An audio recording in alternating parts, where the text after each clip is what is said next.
आम्ही जेवायला थांबलो आहोत आणि अरुणनी छानपैकी पोळी भाजी केलेली आहे आणि चटणी पण आहे, समोर तांब्याचं घी पण आहे. मस्तपैकी आम्ही आता एन्जॉय करू. बस अजून काय पाहिजे.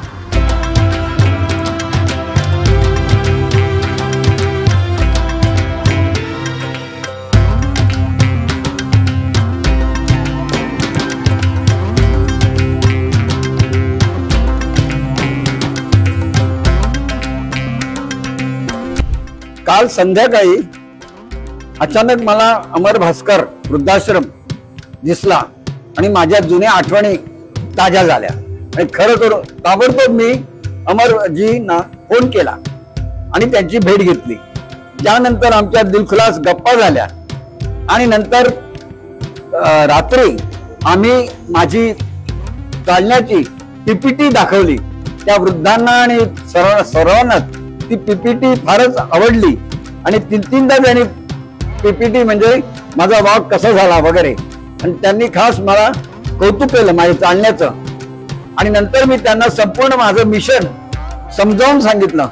शांतता, मानवता, शिक्षण, पर्यावरण, कन्या भ्रूण हत्या याविषयी त्यांना मिशन समजून सांगितलं. आणि सकाळी माझा विचार चालू होता की सकाळी उठल्या लवकर उठावं, 6 वाजता चालायला सुरुवात करावी. अशा विचारत असतानाच 5 वाजता मुसळधार पाऊस सुरू झाला आणि मला एकदम वाईट वाटलं. आणि नंतर मात्र आम्ही 7-7:30ला चालायला सुरुवात केली आणि नंतर नाकोडे या ठिकाणापर्यंत आम्ही 10 किलोमीटर चाललो. थोडं नाही, 10 किलोमीटर. मला मेन म्हणजे काय, त्या वृद्धाश्रमाकडून मला ऊर्जा मिळाली आणि त्यामुळे हे सगळं साध्य होत आहे. आणि दिवसेंदिवस माझी ताकद आणि एनर्जी वाढत आहे असं मला लक्षात येत आहे. आणि कसंही करून हे मिशन माझं पूर्ण होईल. आता आपण पोहोचलो आहोत या इथे हलोली या ठिकाणी मंदिरामध्ये मी मस्तपैकी बसलो आहे आणि सगळ्या देवांचे दर्शन घेतलं आहे आणि मी खुश आहे.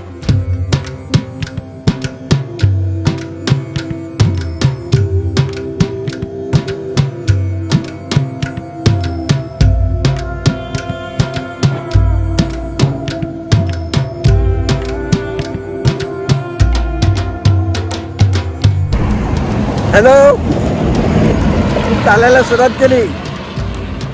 देवळामध्ये बसलो होतो थोडा वेळ, सगळ्यांचं दर्शन घेतलं. एकदम मी खुश आहे.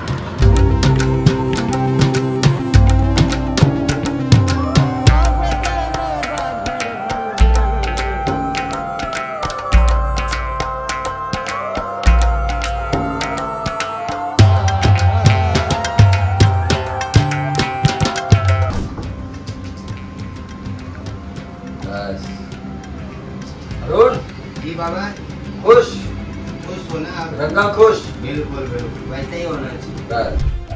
श्रीदत्त हॉटेल हलोली या ठिकाणी आम्ही मुक्काम करतोय आणि पुन्हा उद्या सकाळी चालायला सुरुवात करू.